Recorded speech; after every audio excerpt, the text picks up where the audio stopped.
first four planets are rocky, they orbit near the sun. Earth has one moon, Mars has two, Venus and Mercury have none. There's Mercury, Venus, Earth, Mars and Jupiter, Saturn, Uranus and Neptune. Last of all there's Pluto too. Next there is the asteroid belt made of ice and rocks.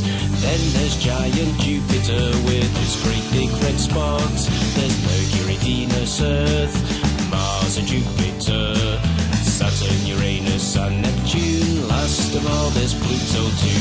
Saturn is the next planet, its rings are very wide.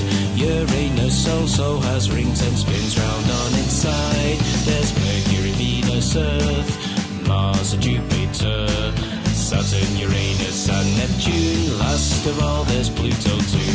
Neptune's the last gas giant and Pluto's last of all. It's now classed as a dwarf planet because it's very small.